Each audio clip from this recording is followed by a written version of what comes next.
Can one start life anew at the age of 33? This question had been haunting Amanda ever since her now ex-husband declared his intention to divorce. His words were a real blow.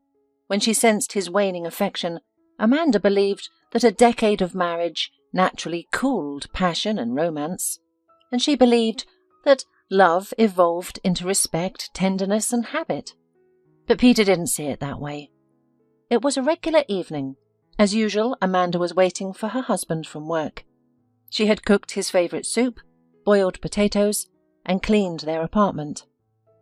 She loved being a housewife, taking care of her spouse and creating a comfortable home. Plus, she had time for her favourite hobby, reading and writing detective stories. But she never shared her writings, thinking that no one else would find them interesting. Once, she showed Peter one of her stories and he laughed. "You think you're a writer, my Agatha Christie," he jokingly said. "If you enjoy it, keep going. But remember, not everyone is destined to be a great writer." Amanda clearly understood that. She even laughed at herself. After all, her husband is a connoisseur of classical literature and studies works of ancient Greek and European philosophers. He surely knows what is worthy of attention and what is not. Amanda persisted in her writing, despite perceiving flaws in her work like weak dialogues, poorly spun intrigue, and overtly obvious criminals. Yet an unparalleled pleasure was derived from her work progress. She immersed herself in the text, lived the described events, and couldn't stop. Her writing hobby didn't interfere with her primary responsibilities. Recognized as an excellent homemaker by both Peter and his mother Suzanne, Amanda excelled in her domestic duties. Suzanne, who tasted Amanda's dishes with the scrutiny of a master chef and instantly spotted any disarray, seemed as if she might arrive with white gloves to check for dust on the bookshelves. Yet Amanda was confident that Suzanne would find nothing to criticize, as she maintained the house to be cleaner than an operating room. Amanda's life was serene, devoid of strong emotions or shocks. It seemed to be continuing smoothly until Peter expressed his desire for freedom. This evening, upon returning from work, he washed his hands and entered the kitchen, a typical routine. Amanda served Peter a plate of soup and sat across from him. After eating 2 spoonfuls, Peter pushed the plate away and said, "Amanda, we need to talk. I've been avoiding this conversation, but I can't go on like this. I want us to get divorced." Amanda thought she might have misunderstood. "Are you joking?" she asked quietly. Peter shook his head in response. He stood up and began to pace the spacious kitchen. "I really can't do it. It's the same thing every day. You're not evolving, you know. You've stopped in your development." Peter emphasized the last phrase, and Amanda suddenly realized that he had already rehearsed this monologue in his head, setting the emphasis in advance. He always did so before meeting with business partners or going to his bosses. Peter continued, "I'm not satisfied with this. You're only interested in cooking and cleaning. You don't even leave the house. And I need something else. I want to be thrilled, you know? I want to see my wife as a companion, not just a housewife." "But we had an agreement once. You said yourself that you didn't want me to work," Amanda timidly objected. That conversation had indeed happened. They got married soon after Amanda graduated from the college and received a diploma as a language teacher. She passionately dreamed of working in a school, loved children, and enjoyed talking to them, encouraging them not just to memorize the material, but to think and reason. Peter was just starting to work at his firm, and he was earning quite well. Before their wedding, he stated that a wife should be the keeper of the home and not work as much as her husband. "I love you because you're calm, sweet, cozy. If you become a teacher, you'll turn into a mean woman who doesn't have time for the house and her husband." Amanda, why don't you stay home, and I'll bring you money. At least until I'm back on my feet, and then we'll see. I owe you a mammoth. You owe me a half. And Amanda agreed. She was deeply in love with him and would have accepted anything Peter offered. At times she regretted not taking a job at the school where she interned, as there was an open position, but she had listened to Peter and followed his advice. Now it turns out I shouldn't have left my job. How can one understand these men? She said to Peter. Amanda, that was a long time ago. Now you've changed. There's nothing to discuss with you. And your little writings. You just sit there and invent stories no one wants to hear.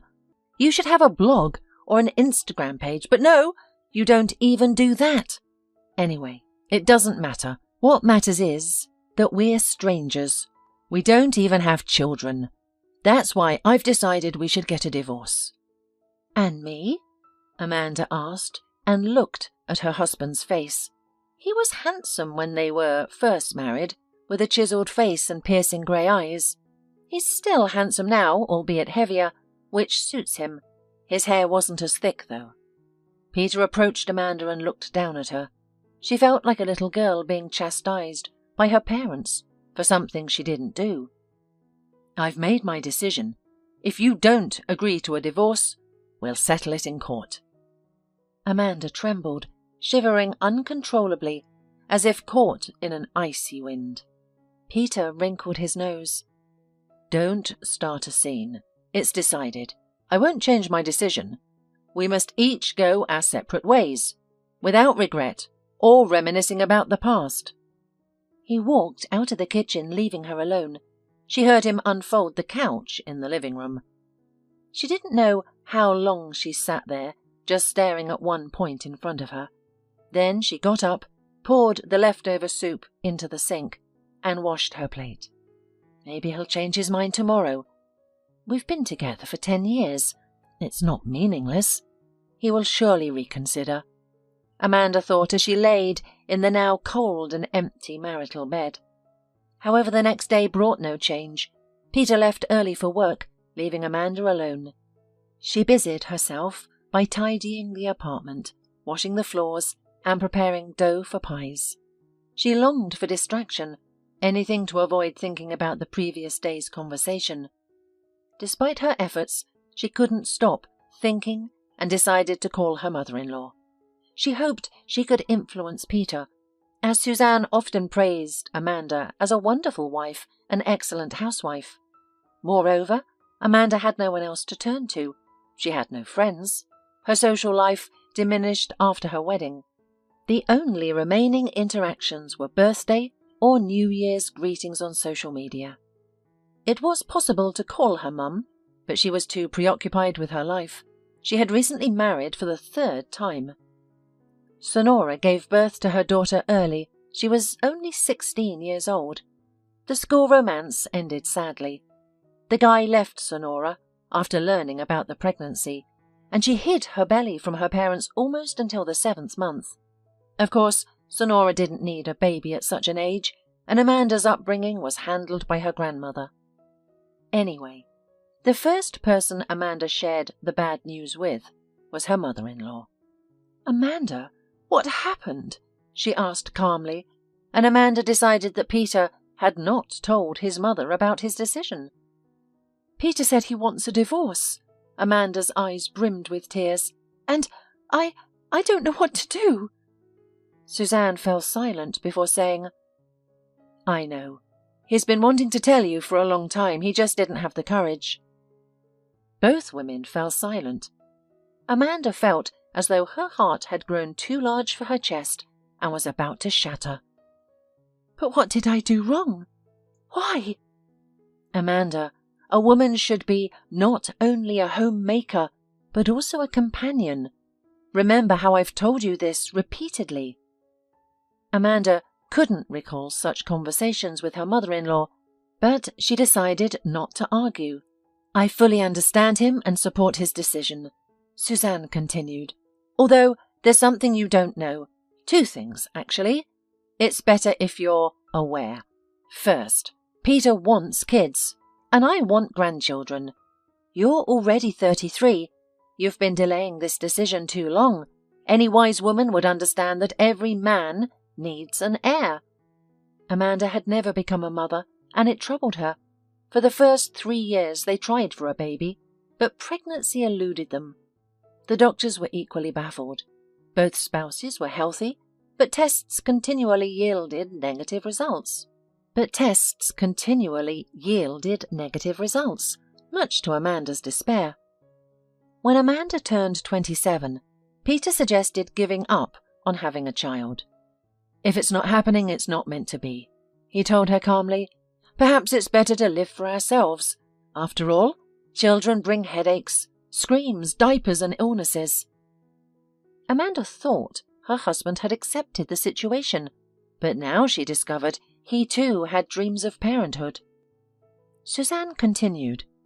There's another crucial matter. I don't want to upset you more, but it's best to clear everything up. Peter has been seeing another woman for quite some time. He introduced her to me, and now she's carrying my son's baby. Peter, being a man of integrity, cannot live in 2 families. Believe me, this decision wasn't easy for him either. Tears streamed down Amanda's face. It turns out that all this time I was just a waste of an element in this mosaic, she thought bitterly. Amanda, you have to accept it. Suzanne's voice lacked sympathy. Let Peter go. You'll meet your destiny. You're still very young, Amanda, and you have to accept it and move on. Thank you. Amanda interrupted her mother-in-law and hung up. Accept it and move on. Easy for her to say. I'm already 33. I have no looks, no profession, no savings. What do I do? Where do I go? Amanda had no answers. In the evening, Peter returned home in high spirits. Amanda wished he could at least feign sadness, but his joy at impending freedom was evident. Without even removing his coat or shoes, Peter broached the topic of dividing their assets. Amanda, we need to resolve some legal issues. I don't want to delay. The woman was frightened by his words. She had hoped that Peter, an honest man, wouldn't leave her with nothing. She had made a mistake once. The apartment she lived with her husband was registered under his mother's name. The money for the down payment on the mortgage was given by Amanda's mother and Suzanne. At that time, Peter had convinced her that the apartment should be registered under his mother's name, and Amanda didn't argue. Now it seemed that the apartment wasn't considered jointly acquired property. Peter explained this to Amanda with a faint half-smile. So I thought we should do the right thing legally. The apartment stays with my mother. I hope you won't claim it in court, but I'm ready to pay you the amount that your relatives gave you. Amanda wondered where she should go. Perhaps to her mother's place. But her mother was unlikely to welcome her with open arms. Sonora was now happily living with her new husband, who was 12 years younger and worked as a courier. Amanda didn't know much about him, only that he was exceptionally handsome. Don't look at me like that. I'm not a monster. I've thought of everything. I'll leave you our house in the village. It's not bad. Your money should be enough for repairs, Peter said. I have to go to the country? Amanda recalled the house Peter had mentioned. They had purchased it the summer before last. The lot was inexpensive, and they intended to build a cottage for summer vacations. But to live there permanently? The house had a furnace, so Amanda knew she wouldn't freeze in winter, but moving from a comfortable city apartment to this place was a crazy thing. Peter, do you realize what you're proposing? Amanda groaned. If you don't like it, sell the lot and buy something else. Amanda, you're an adult. I can't keep dealing with you forever. It's time to mature, Peter responded. I won't be home tonight. Think about how you'll move and what you'll take. We're going to sign the divorce papers next week. Don't do anything rash. Before she could object, Peter hurriedly left the apartment. Amanda's mother took the news of the divorce in stride. It even seemed that she was uninterested in her daughter's life at all. "The air is fresh, the produce is good. Maybe you'll invite Dan and me over," she suggested when Amanda called to tell her about the impending move. "I will," Amanda promised. "Thanks, Mum." "You're welcome, doll. Bye." That was all the conversation. Amanda disliked recalling the following weeks. The divorce was swift. She had thought she might die of a broken heart after leaving the signing all the papers.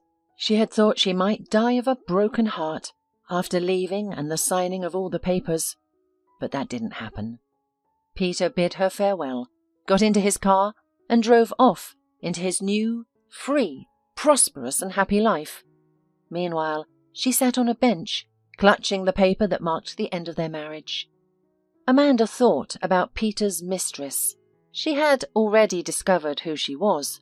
Peter's colleague, whom Amanda occasionally spoke to, told her the truth. It appeared that Peter had started an affair with a new company employee about a year ago. Her name was Gina, and she was only 23 years old. Amanda found her social media page and started to scrutinize. She's attractive, no doubt, Amanda thought bitterly when she saw photos of her competitor. At 33, Amanda was starting to notice signs of aging in her reflection, wrinkles, the first strands of grey hair, and a slightly less defined facial contour. Gina, on the other hand, was stunning. She wasn't shy about sharing photos with Peter, and Amanda spent hours torturing herself by looking at them. 3 weeks post-divorce, Amanda arrived at her new home. Peter had been generous enough to help with the move, hiring a small truck and letting Amanda keep the kitchen appliances and washing machine. The modern appliances looked improper against the backdrop of the old furniture, worn-out walls, and the shabby carpet. Amanda felt like an alien in this house, which felt uninhabitable. She questioned her ability to survive, especially in such conditions. She felt an overwhelming urge to lie down on the couch and never get up. However, after the movers left, she wandered around the house, gauging the extent of the decay.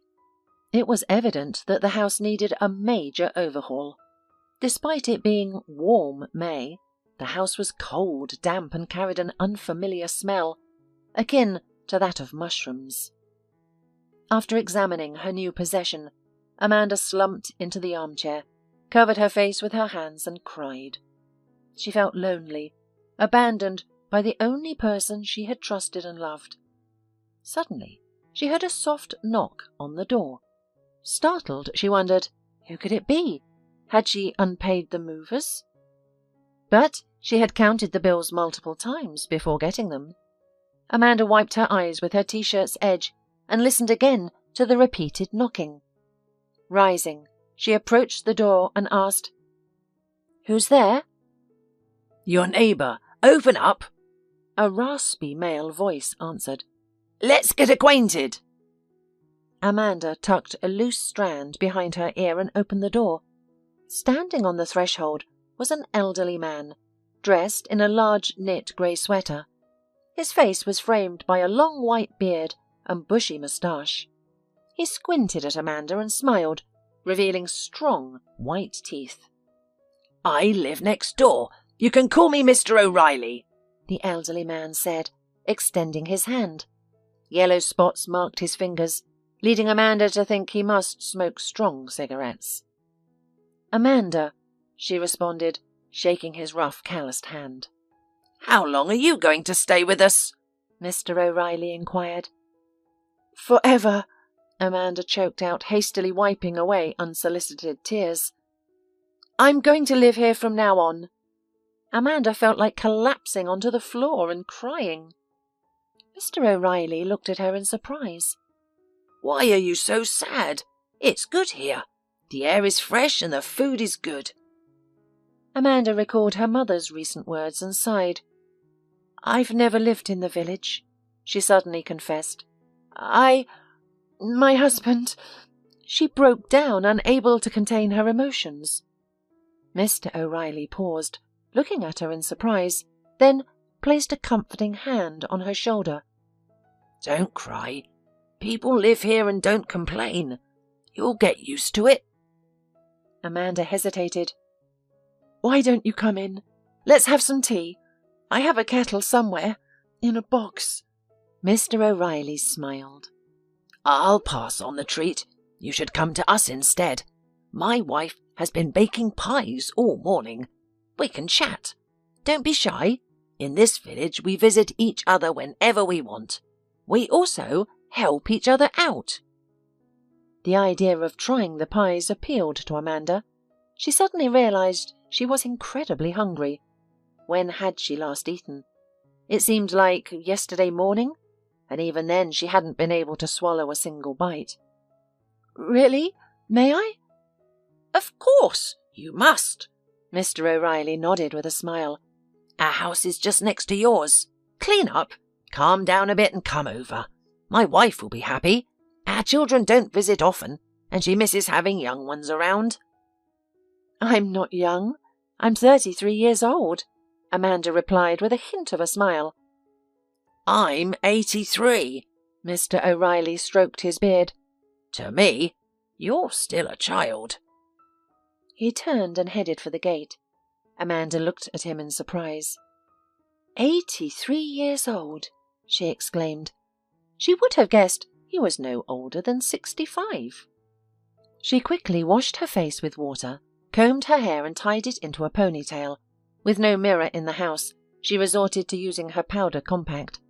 Her face was puffy and her eyes were red. Yeah, pretty girl, she whispered to herself. The neighbours welcomed her warmly. You're so thin, poor thing, Mr. O'Reilly's wife said with a sympathetic look at Amanda. You probably didn't eat properly in the city. Our daughter is the same, subsists on cabbage leaves only. You'll meet her when she returns. Amanda enjoyed eating pies, legan berry jam and homemade flavoured cookies. The new acquaintances asked her about her past and how she ended up in the village. Initially, Amanda was reluctant to share her sad story, but gradually she opened up, telling them about Peter, his mistress, and their future child. Mrs. O'Reilly listened attentively to Amanda, looking at her with genuine sympathy. Amanda realized that her own mother had never shown her such attention, often leaving her to handle school and college problems alone. When the story was finished, Mrs. O'Reilly placed a warm hand on Amanda's palm and met her gaze. Amanda expected Mrs. Riley to deliver some profound wisdom that would instantly ease her pain, like in movies or romance novels where an older woman imparts life lessons to a younger one. Well, forget that jerk. He was your husband and now he's gone, Mrs. O'Reilly suddenly blurted out. Amanda laughed nervously. We were together for 10 years. How can I just forget? You won't forget immediately, but eventually you will. You'll even be glad you got divorced. I also divorced my first husband when I was over 40. Remember, darling? I remember. I seized my opportunity then. Mr. O'Reilly wrapped an arm around his wife and kissed her cheek. I recall you scolding me because I serenaded you under your windows. And I haven't forgotten your serenades. It was so embarrassing. I couldn't look into my neighbour's eyes. Can you believe it, Amanda? He sang so loudly that you could hear him in the next village. Everyone laughed. Amanda started to feel a little better, comforted by the company of these kind people. Even when she was with Peter, she was always on edge. He would ridicule her in front of others, criticising her cooking skills and appearance, insisting she needed to learn to take criticism. Now she felt at ease. Whether it was the sight of Mr. and Mrs. O'Reilly's love for each other, or the feeling of home and warmth, she didn't know, but she felt good. What are you planning to do? How will you live? Mrs. O'Reilly suddenly asked. I don't know yet. I don't know how to do anything. I graduated from college a long time ago, and haven't worked a day since. Do you know where I could find a teacher position? Amanda responded. I don't even know. There's a school in the neighbouring village. Our kids go there, but they don't need anyone. A new teacher just started." Mrs. O'Reilly hesitated. "To the farm, maybe," Mr. O'Reilly suggested. "What's she going to do on a farm? She's a city girl." Mrs. O'Reilly appraised Amanda. "What kind of farm?" "We have a good farm, about 3 kilometres away. Our Kendra runs it. She is an incredible woman. She started her business from scratch. Half the village works for her now," Mrs. O'Reilly explained. Mr. O'Reilly smiled, his face beaming with pride for the businesswoman. "Are there any vacancies on the farm?" Amanda asked hopefully. "There are always opportunities," replied Mrs. O'Reilly. "You should go see Kendra. She might have advice for you. She recently got married at 45 to a vet. He's a good man, good-looking and hard-working. There was a city slicker trying to court Kendra, but she brushed him off." Amanda tried to picture Kendra Smith. For some reason she imagined a full-figured woman with bright blue eyeshadow, well-groomed eyebrows, raised in perpetual surprise. She even envisaged her dressed in a tweed jacket and a knee-length skirt. "You should definitely go. It doesn't cost anything to ask," Mr. O'Reilly suggested. "She might have something for you. Don't be scared. She's a wonderful woman." Half an hour later, Amanda left for her new home. Mrs. O'Reilly handed her a bag of pies and reminded her to visit often. "And ask me if you need anything. I'll help you settle in, and I can ask my husband for assistance. Don't be shy. Despite his age, he still lifts a weight every morning." Mrs. O'Reilly was clearly proud of her husband, making Amanda feel a bit lonely. Everyone seemed to have someone. Her mum had Dan, Peter had his beautiful Gina, and even Kendra Smith had found a spouse despite her age. But Amanda was alone. At home, Amanda meticulously cleaned the old leather sofa and arranged her bedding. She was certain she wouldn't be able to sleep in such unfamiliar surroundings. In situations like this, she often found herself dreaming up new storylines. "A murder on the farm. Everyone is a suspect," Amanda pondered. "Why not? It's an underrepresented theme." After imagining some twists and turns for her potential plot, she fell into a deep sleep. The next day, Amanda resolved to visit the farm first thing in the morning to meet the famed Kendra Smith. She woke up at 6, struck by the unfamiliar quietness. The usual city noise was absent, replaced by distant voices and the crowing of roosters. Surprisingly refreshed, she stretched, feeling ready for her new life. She could only hope that a job would be available. Peter had deposited a small sum into her account, but it wouldn't last more than 6 months. Amanda didn't want to touch this money, preferring to save it for a rainy day. But that day hadn't come yet. After quickly eating a cookie and sipping some mineral water, Amanda washed her face and headed to her interview. The farm was only 3 kilometres from the village.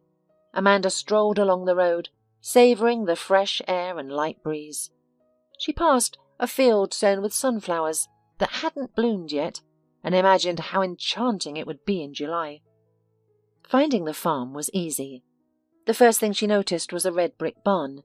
Despite the unfamiliar odour, she admired the structure and quickened her pace. The administration building was modest, consisting of just 3 rooms and a semblance of a lobby. In the hall sat a young girl behind a desk, typing on a computer. She seemed fresh out of high school and was too engrossed in her screen to notice Amanda. "Hello," Amanda said cautiously. Startled, the girl tore her gaze from the monitor. "Oh, I'm sorry, I didn't notice you. Mrs. Smith mentioned that I've been placing commas incorrectly, so I'm struggling to find all my errors. By the way, I'm Mia, the secretary," the girl said, pride evident in her voice. Amanda smiled. "I'm here for a job opportunity. Mrs. Smith was recommended." "That's great. She always conducts the interviews herself. Please, have a seat. I'll check if she's available." Mia stood up, adjusted her short skirt, and knocked on a door adorned with the nameplate of the farm owner. "We have an applicant. May she come in?" "Sure." Mia looked at Amanda, then opened the door hospitably. "Come in. Good luck." Amanda felt her anxiety rising. Her hands grew cold and clammy. A lump formed in her throat. She swallowed, then walked on shaky legs into the office. What can she do? What does she know?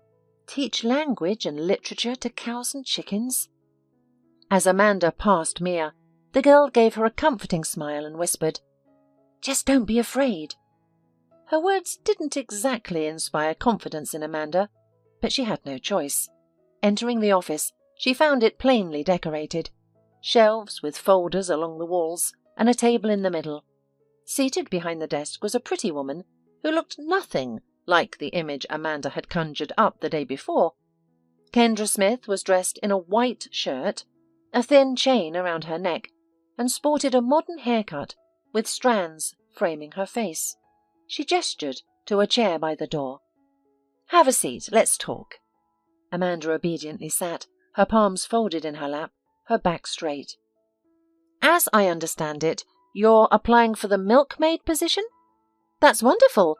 We're expanding production and we're short-staffed. Let's start with the conditions." "I'm sorry," Amanda interrupted her, instantly blushing with embarrassment. "I'm not here for the milkmaid position." "Are you a zoo technician?" Kendra raised an eyebrow in surprise. "I don't recall any other openings." "No, Amanda stammered, wishing she had prepared a speech in advance like Peter. Improvisation was not her strong suit. "I just came here to see if there's any work for me." Kendra tapped her pencil on the table. "I apologize. I forgot to ask your name. Mia always forgets to introduce visitors." She smiled. "Amanda. I recently moved to the village from the city for family reasons," Amanda explained. Kendra nodded, encouraging her to continue. "I'm currently unemployed. I graduated from the college 10 years ago as a language teacher. I didn't work. After the wedding, I stayed at home, and now I'm divorced." Amanda didn't want to be pitied, but there was no pity in Kendra's eyes. She was focused on her, twirling a pencil in her hands. "I see. So you have no work experience, you have a liberal arts education, and you've come to us," Kendra clarified. "I'm sorry, really." Amanda jumped up. "That was stupid. I'm sorry to bother you." She moved toward the door. "Wait, Amanda! I haven't told you anything yet. Sit down. I need to think." Amanda returned to her seat. Kendra leaned back in her chair. "I've already said we need labour, and for the most part that's true. As for administrative staff, I like to keep it to a minimum, just me and Mia. But I've been considering hiring another secretary. Mia is a good girl, but she's not up to all the tasks yet. Sometimes she brings documents with mistakes. I want to hire a tutor for her, but I don't want to fire her. I see that she has potential, and the numbers of documents is growing. She just can't cope physically. How would you feel about becoming an assistant secretary? It won't be easy, as you'll technically be under a very young girl." "I'm ready!" Amanda almost shouted. Kendra laughed. "I can see that, and it's fine. Start part-time and we'll see how things work out. Are you ready? The pay won't be much, but our employees can take a certain amount of free products: milk, meat, eggs, cheese." Amanda nodded. Leaving the office, Amanda smiled blissfully. One less problem. I had a job. Not in my field, but a job. "What did Mrs. Smith say?" Mia asked with glowing eyes of curiosity. "She's hired me as a deputy secretary," Amanda replied. "Yay!" Mia exclaimed, jumping from her chair. "I'm going to have a deputy! That is great! We'll work together. Why don't I show you everything here?" Mia leapt from behind her desk and opened the boss's door without knocking. "Can I give the new girl a tour?" "Only ensure the documents are on my desk by evening," Kendra replied. "They will be on the desk tonight," Mia nodded. The girl gave Amanda a tour, introducing her to the staff. She chatted constantly, displaying her enthusiasm for her work. "We have a state-of-the-art organization here, better than in Europe. That's what Mrs. Smith's husband says. He researches how and where they work, then implements those strategies here. We've even built a cheese factory and plan to start producing new types of cheese." Amanda listened attentively to Mia. Despite her scattered storytelling, jumping from one topic to another, it was evident she took pride in her work. After bidding Mia farewell, Amanda went home and shared the news with her neighbours, Mrs. and Mr. O'Reilly, who were genuinely pleased for her and wished her good luck. "I told you, Kendra Smith's a good woman. Just remember she's strict. She could expel you for drunkenness and truancy. There is a family living 2 houses down. You'll get to know them. Both husband and wife drink there. Kendra took them in out of pity. They had a little girl, and they had nothing to feed her. She only asked them not to drink, but they started drinking with the first paycheck. So she kicked them out. I felt sorry for the girl, but not for them." Amanda spent the remainder of the day cleaning. She discarded the old carpets, swept and mopped the floor, and hung cleaned curtains on the windows. The house instantly felt more welcoming. Amanda tried to avoid thinking about Peter, but before going to sleep, she checked his social media page. He had posted new photos with his girlfriend. They were at a restaurant. Gina was wearing a beautiful sequin dress. Such a dress would look ridiculous on Amanda. Amanda sighed and closed the browser. There was no point dwelling on the past. Peter had a new life now. He's about to be a father, and I need to adapt to my new circumstances. Amanda remembered her grandmother's favourite parable about 2 frogs. One frog, trapped in a tub of milk, gave up and drowned. The other frog strove to escape, even when it seemed hopeless. She churned the milk into butter with help of her legs and escaped. Amanda wanted to be like the second frog.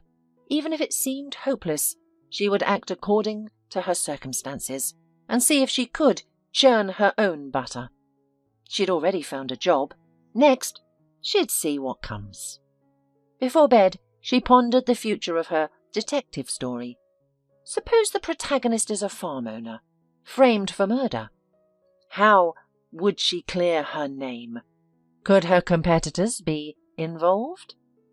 The next day, Amanda started her new job. She quickly adapted to her new role. The woman familiarized herself with the archive, devising a system to easily locate necessary documents. Amanda also enjoyed her job and conversing with Mia. Despite the girl's occasional inattentiveness and verbal blunders, her enthusiasm and commitment to the farm's well-being were contagious. Amanda often visited different parts of the farm to understand its operations better. She was keen to learn everything about the production process. Her busy schedule left little time to contemplate Peter. At home, she managed to write a few pages of her detective story. On weekends, she carried out minor house repairs, painting walls, removing old wallpaper, and cleaning windows. She planned more significant repairs for the future. Despite her fatigue, Amanda noticed she looked healthier than before. Her complexion was fresher, wrinkles smoothed, and extra pounds melted away like ice cream in July sun. Her hair even glistened and curled slightly, as if she frequented a beauty salon. Amanda attributed these changes to the country air and soft well water.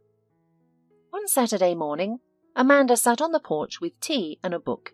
She had purchased new detective novels in town. Although she didn't have as much reading time as before, her new life suited her well.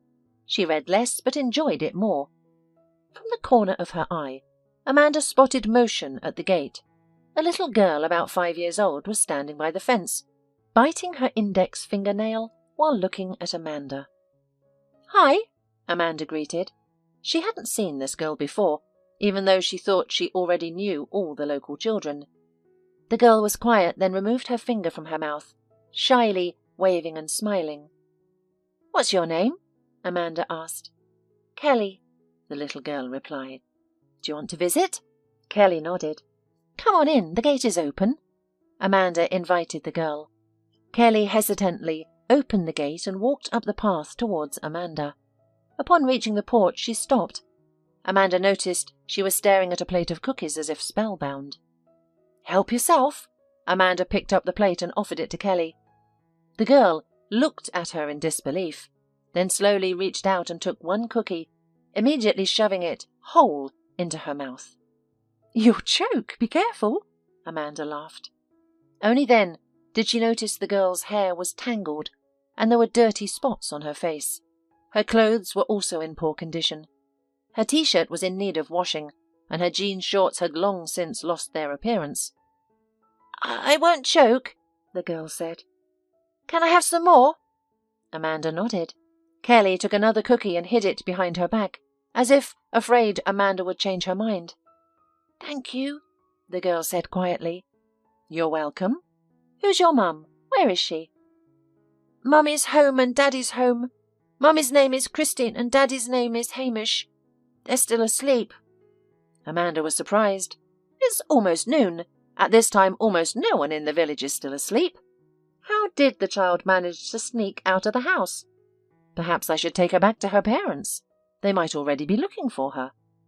Amanda didn't have an opportunity to find out where the little girl lived. "Oh, Kelly, hello." Mr. O'Reilly stood at the gate.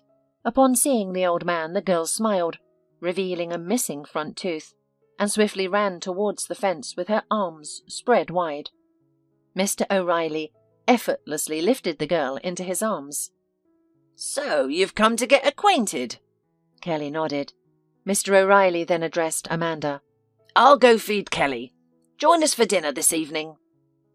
Amanda looked at Mr. O'Reilly in surprise, wondering about the girl's relationship with him, and why he'd never mentioned her before.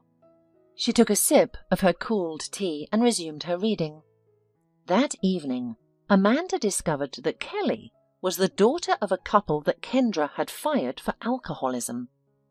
"Christine and Hamish seemed normal," Mrs. O'Reilly began. "Hamish went to the city for a few months to earn money, started drinking there, and eventually dragged Christine into it. You know how women drink?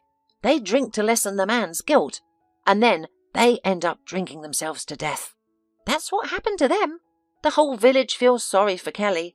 Her mother neglects her. She rarely makes something to eat. When they go on a bender, Kelly stays with us. We've written to child services, but they don't care." "Perhaps it's better to have parents than to be in an orphanage." Amanda sighed. She felt a deep pang of sympathy for the little girl, realizing her own life's difficulties paled in comparison. "There are practically none," Mr. O'Reilly replied. "She's starting school soon and no one is teaching her. She's 6 years old and she can't read or write, and her speech is poor. Our Adrian could already read at that age. Do you remember, honey?" Mrs. O'Reilly nodded. Adrian was her first son from her first marriage. Mr. O'Reilly regarded him as his own child and often boasted about Adrian's achievements. Adrian had trained to be a physicist and was now a university lecturer. From that evening, Amanda took an interest in little Kelly. The girl began visiting her in the evenings, and they would enjoy tea with candy and cookies. During another trip to the city, Amanda even brought her a doll. Kelly was so overjoyed that she almost cried. It was the first time Amanda had seen a child cry from happiness. It turned out that Kelly had almost no toys, just an old plastic doll, long missing its eyes and one hand, that she had inherited from her mother. Kelly indeed had difficulty speaking.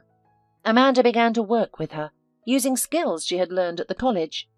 Surprisingly, the little girl was very talented. She absorbed knowledge like a sponge. Soon she could write her name on a piece of paper and recite a couple of poems. Kelly began spending increasing amounts of time at Amanda's place. Amanda even set up a cozy sleeping area for her on a folding chair, purchased cheaply from a farm worker. Looking at Kelly, Amanda longed for a child of her own. She found that her maternal love was not wasted on Kelly. At times, she wished she could kidnap her from her parents and keep her herself forever. Fate decided it all. A fire broke out in the house where Kelly's parents, Christine and Hamish, lived. The fire likely started from a lit cigarette dropped on the floor. Kelly's parents perished in the fire, but neighbours managed to rescue Kelly in time. It was discovered that Kelly had no other relatives. Amanda despaired. Will the girl end up in an orphanage? Kendra, aware of Amanda's unofficial guardianship over Kelly, helped resolve the issue. She assisted with the guardianship service, and Amanda became Kelly's legal guardian. At first it was difficult. Kelly constantly cried, called for her parents and refused to eat. Amanda even took her to a city psychologist. But after a few months, Kelly began to open up and smile more often. She enjoyed playing with dolls and asked Amanda to read her stories at night. She didn't call Amanda Mum, but the psychologist advised not to push it. Give her time to adapt. She'll realize that you love her. Don't demand anything. The child has suffered a terrible trauma, he advised Amanda, who heeded his counsel. While Amanda was at work, Mrs. O'Reilly cared for Kelly. In the evenings they would go out to meet a weary Amanda returning from work. Each time, upon seeing her foster mother, Kelly would run to her, bouncing joyfully with each step. In these moments, Amanda felt absolute happiness. Despite losing her husband and radically changing her life, she found joy in this girl she loved with all her heart. Perhaps her true happiness lay here. Who knows? Amanda's grandmother always said that God works in mysterious ways, often taking something away, only to give something back. In Amanda's case, what she gained seemed far more significant than her lost relationship with Peter. Her work was going well. She had not only formed a friendship with Mia, but also with Kendra. With a salary increase, she began saving for some home improvements. She continued writing her novels, hesitantly sharing them, thinking that no one would be interested in her writings. Peter neither wrote nor called her, not even for her birthday. While this saddened Amanda, she chose not to dwell on it. She spent her birthday with Kelly, Mia, Mr. and Mrs. O'Reilly. Mrs. O'Reilly baked a honey cake. Mia gifted her a set of pretty dishes for the kitchen, and Kelly handmade a card. After blowing out the candles on the cake, Amanda felt an unusual sense of peace. It was as though all life's puzzle pieces had finally fallen into place. This was a feeling she had seldom experienced in her past. With the party guests departed, Amanda tucked Kelly into bed and retreated to the porch for some quiet reflection. Above her, constellations sparkled brightly. The breeze carried the sweet scent of wild flowers and hay, and crickets serenaded from the grass. She closed her eyes and made a wish for a man to enter her life, someone she could love sincerely, someone who would love her and accept her along with Kelly. As she looked up at the sky, it seemed to her that the brightest star winked at her knowingly. The distant song of a nightingale seemed to be a positive omen. A few days later, Kelly fell sick.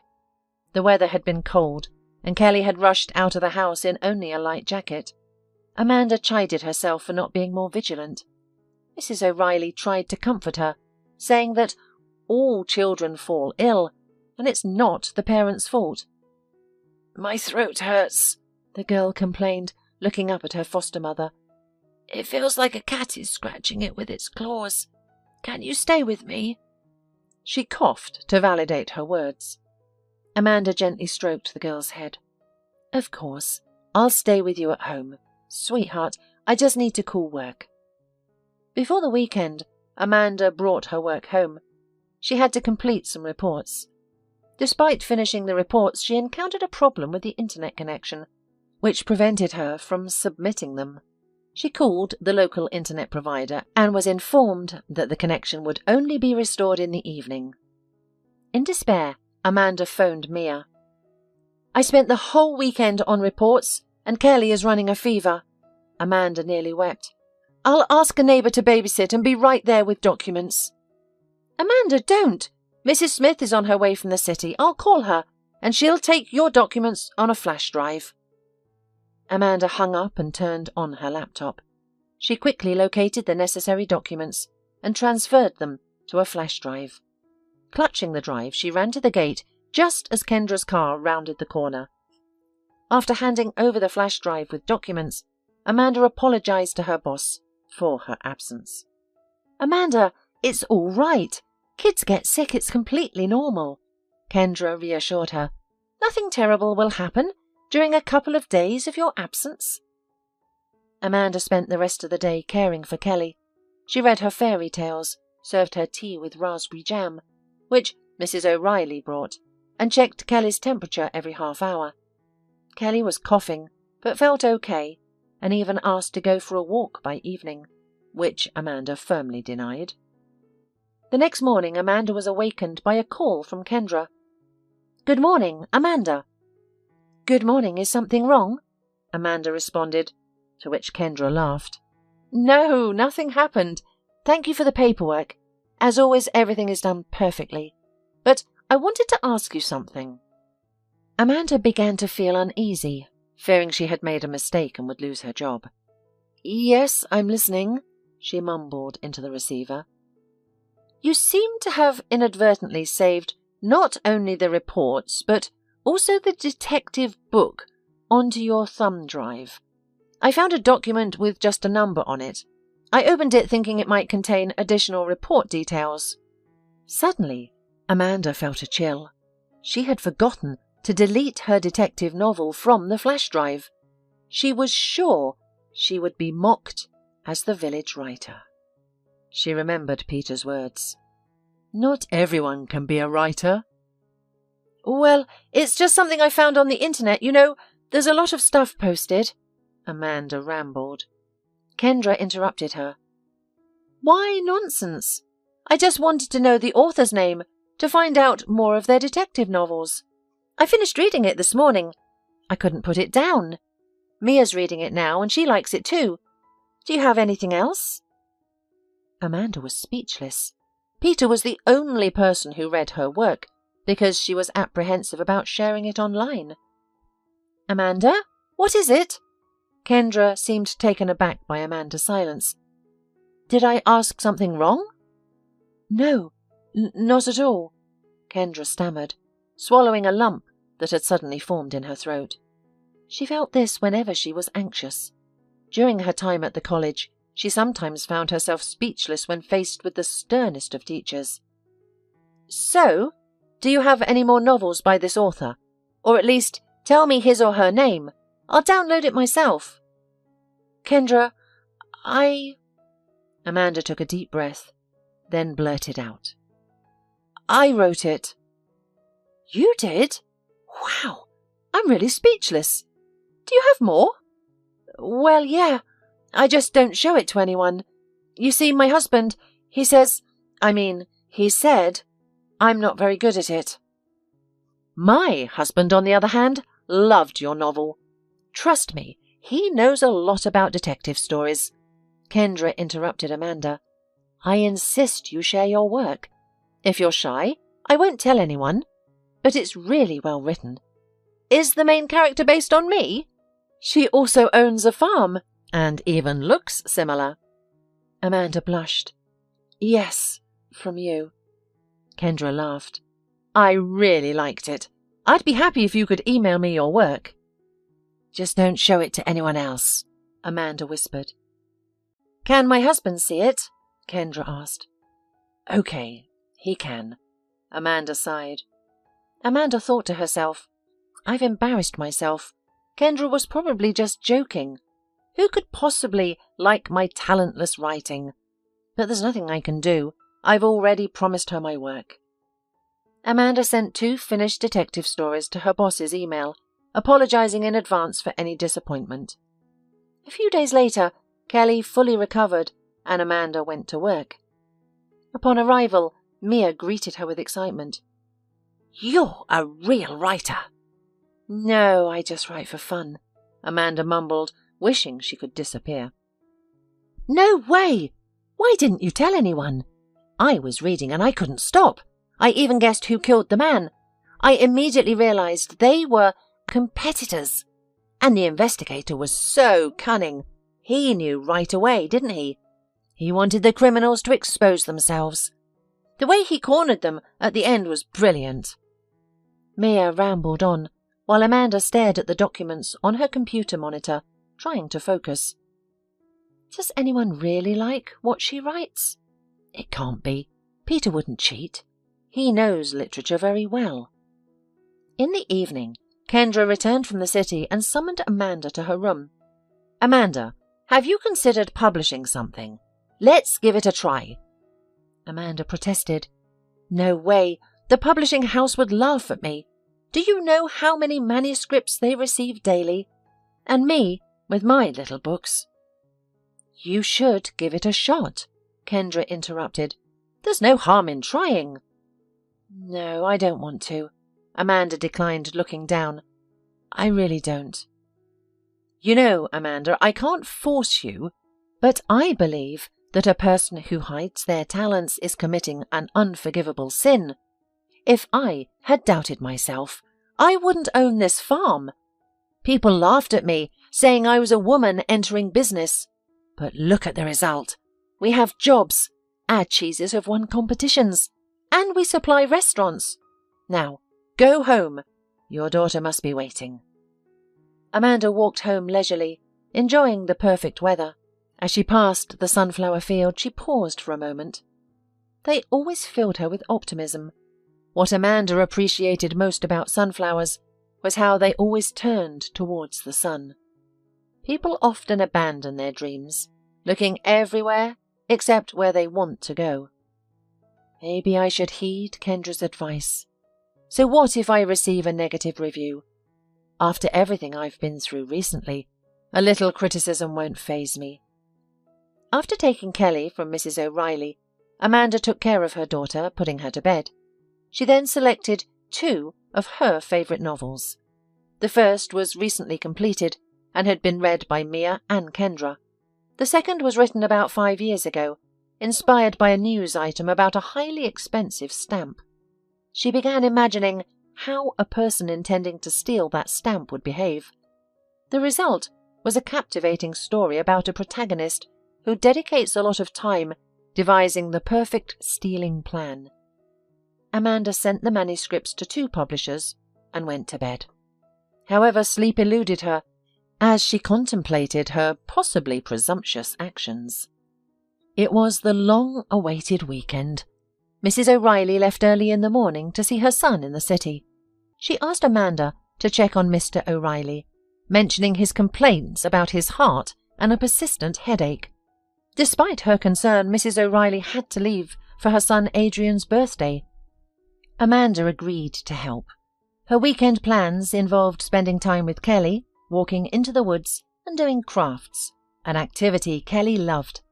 They frequently spent their weekends searching for beautiful twigs, flowers, and cones in the forest. At noon, Amanda visited Mr. O'Reilly. He appeared cheerful, dismissing his wife's concerns as an exaggeration. Just a headache, he grumbled. I'll rest, watch TV, and you can come over in the evening. We'll have tea, all 3 of us. In the evening, Mr. O'Reilly's house was lit, but when Amanda knocked, she didn't hear the usual sound of the man's footsteps. Is he sleeping? Kelly asked. I don't know, sweetheart, Amanda nodded. Let's knock loudly. Kelly started pounding her fists against the door. Still there was no answer. Maybe he went out, she suggested. Stay here, dear, Amanda instructed. Then she ran off the porch and peered through the master bedroom window. The sight made her blood run cold. Mr. O'Reilly was lying on the floor, unable to rise, resembling an overturned beetle. Amanda hurried back to the door and pushed with all her strength, but it wouldn't budge. She rushed to the neighbouring house where Ferguson and Mandy lived.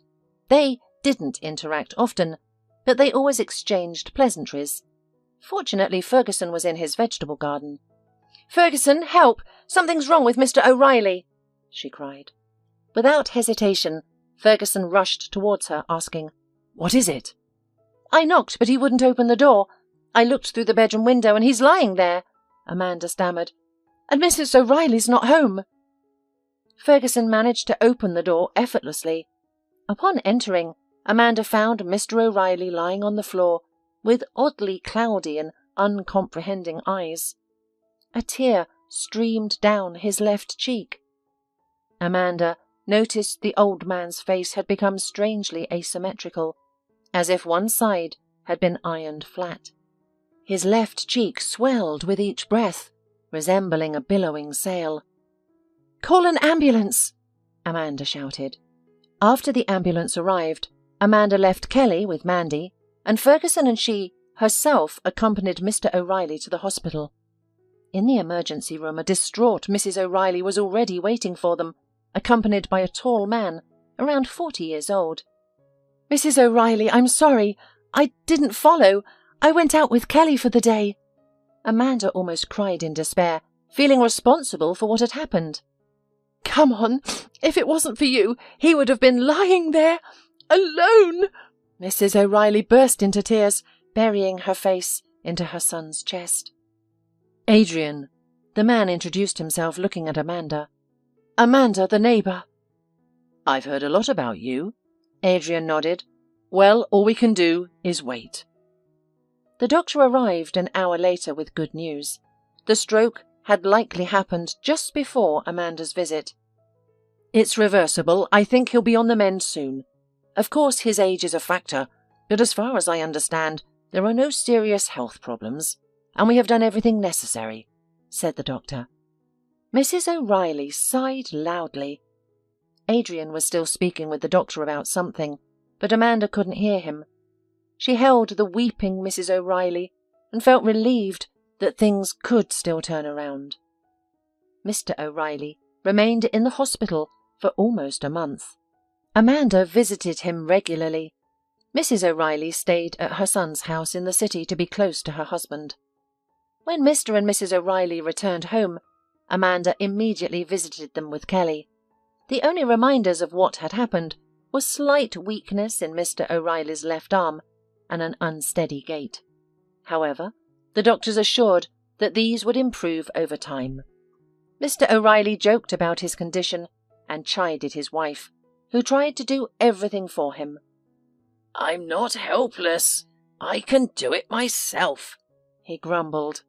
But Amanda noticed the boundless warmth in his eyes when he looked at Mrs. O'Reilly and felt a twinge of envy. She wished she had a man who would stay with her till her last days and look at her with the same affection, even when she reached 60, 70, 80 years old. 3 days after Mr. O'Reilly was discharged, Amanda was returning from work. As she approached her gate, she noticed a stranger. Drawing closer, she recognized Adrian, standing with a bouquet of roses in his hands. "Hello, Amanda. I completely forgot to thank you. If it weren't for you, my father might not be with us." He handed the bouquet to her and smiled. "I've heard a lot about you. You're a very good woman." "What am I good at?" Amanda sighed. "Nothing remarkable." "Not everyone could take in someone else's child," Adrian said, looking down at his feet, clearly embarrassed, "and change her life like that. That's why I think you're good. I've been dreaming of meeting you for a long time. I think my mum secretly dreams that we will get married. Can you imagine?" Amanda laughed. "It's just she doesn't know me well. Come in. I'll go get Kelly. We can have tea. I baked a cake yesterday, using your mum's recipe, by the way." The evening turned out to be very pleasant. Adrian discussed his work, about students who don't want to grasp the basics of such a simple and intriguing science as quantum physics. Kelly announced that she will definitely become a physicist when she grows up. Amanda was astonished by how a simple village boy like Adrian was able to achieve such heights in science. She shared this sentiment with Adrian. "I've always loved physics. Despite being a bully, smoking since I was 10 and always getting into fights, I never missed a physics or math class," Adrian confessed. It was late in the evening when Kelly went to bed. Amanda walked Adrian to the gate. He took her phone number and promised to call, inviting her and her daughter to visit him in the city any time. To Amanda's surprise, Adrian began to call her almost daily. Initially, she thought he was just being polite or showing gratitude, but over time she realized that he genuinely liked her. He started visiting his parents more often, and even spent his vacation in the village, something he had never done before. Mrs. O'Reilly joked behind his back. "Oh, Amanda, before you know it, he'll propose, and you'll be my daughter-in-law, and Kelly, my granddaughter." As the new year approached, Amanda received a letter from a publishing house. She was too scared to open it for a few hours, and finally asked Mia to read it for her. "Just tell me if I was rejected. That's all, okay?" "I'll read out exactly what it says," Mia said, wriggling with impatience. "Can I open it?" "Go ahead." Amanda moved to the window, watching large snowflakes fall. She recalled a glass ball from her childhood, a gift from her grandmother. It enclosed a house with a snowman nearby. When shaken, tiny sparkling snowflakes would rise and slowly settle on the house's roof and the snowman's hat. Amanda cherished this toy, but unfortunately lost it during a move. "I should get something similar for Kelly," she mused aloud. "Amanda! Amanda!" Mia shouted, causing Amanda to jump. "What?" "They want you to send your other works. They're ready to publish your books." "Are you kidding me?" Amanda raced to the computer, scanning the letter's text. Mia was right. "Oh my God! How could this be?" She embraced Mia, kissing her on the cheek. "They want to publish me!" "What's going on?" Kendra peeked out from her office. "Are you girls starting the New Year's celebration early?" "Mrs. Smith, Amanda's books will be printed. You can put them on the shelf!" Mia exclaimed in excitement and joy. A smile spread across Kendra's face. "Congratulations, Amanda. You didn't believe me, but I was right. I hope you'll give me your first autograph." On New Year's Eve, Adrian visited his parents. Amanda and Kelly were invited as well. The party was a success. They decorated the Christmas tree in the yard, and Kelly recited poems about Santa Claus and the Snow Maiden. When the clock struck midnight, Adrian kissed Amanda directly on the lips, leaving her stunned. "Sorry, I've wanted to do this for a long time," he mumbled, looking into her astonished eyes. "If you've wanted to do it for a long time, you could have tried sooner," she laughed, playfully punching him in the shoulder. "About time," added Mr. O'Reilly, squinting slyly. "I thought you'd never muster up the courage." 6 months passed. Amanda's life continued as usual. She still worked on the farm, but Adrian was pushing for a move to the city. He had officially proposed to her, and she had accepted, but she didn't want to rush things. One Saturday morning, as usual, she woke up before Kelly to prepare breakfast. Suddenly, she heard a car pull up. Amanda looked out the window and was startled to see Suzanne, her former mother-in-law, standing by the fence. Suzanne was staring intently at the house, as if trying to see through the window. Amanda set aside the bowl in which she was whipping eggs and milk for an omelette, wiped her hands on the towel hanging on the back of the chair, and went to greet the unexpected guest. Surprisingly, she felt calm, with no lump in her throat, cold hands or sweaty palms. Amanda approached the gate. "Good morning, Suzanne," Amanda greeted respectfully. "Hello, Amanda. I see you're settling in well. I told you it would be beneficial." Amanda tried to recall when her mother-in-law had said something similar, but she couldn't. "Yes, it's quite good here. What led you here?" "Why don't you let me in?" Suzanne asked unexpectedly. "Come in." Amanda opened the door and gestured invitingly. Suzanne walked past, leaving a trail of expensive perfume. In the kitchen, Amanda poured her former mother-in-law some tea and sat down across from her. "Suzanne, you didn't just come here for no reason, did you?" Amanda decided to break the silence first. "Not for no reason, that's correct." The woman sipped her tea and frowned. "I think it's time for you and Peter to reunite. What? Amanda nearly dropped her cup in surprise. What do you mean? Stop playing these foolish games, Amanda. Things happen between adults. I see what's happening with my son and his girlfriend. What exactly? Amanda inquired, reaching for a poppy seed roll. She's exploiting him, using him. Peter's lost weight, become nervous. You won't believe it. He's taken to drinking. It turns out she lied about being pregnant too. She's caught the poor boy on this lie. Suzanne lowered her voice. And he often tells me that he regrets his decision about the divorce, but he doesn't dare to approach you himself. So he sent his mother to negotiate? Amanda raised an eyebrow. It's not what you think. Suzanne slammed her cup down on the table. The amber liquid splashed across the white tablecloth, causing stains to spread. He's in agony. It's painful to watch him. You know, Peter asked for a divorce and I didn't object. It's been a long time.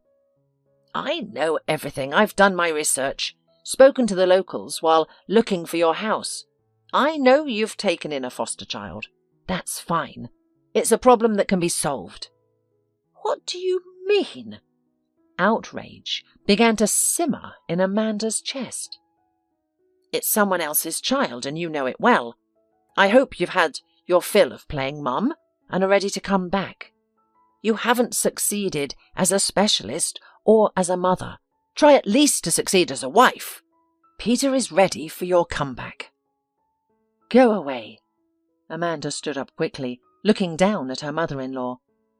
Just leave, or I can't be responsible for my actions.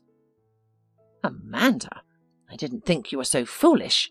Where else will you find a husband, especially at 34, with another person's child in your arms? I've heard she's the daughter of alcoholics. Leave! Amanda was struggling to control herself.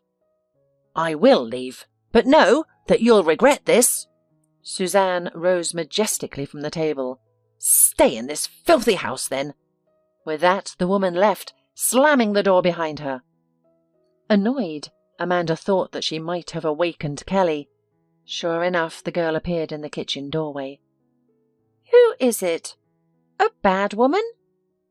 Not bad, Amanda mused. Just not smart. Go wash your face, sweetheart. Your favourite omelette is coming soon. Okay, Mum. Kelly headed towards the sink, leaving Amanda frozen in her tracks. Tears welled up in her eyes. It was the first time Kelly had called her Mum. Amanda knew that she would never give her child to anyone else. She would soon be the wife of the best, smartest man in the world, and her books would be published. As her grandmother used to say, wishes do come true. They always do. The most important thing is to believe that they will.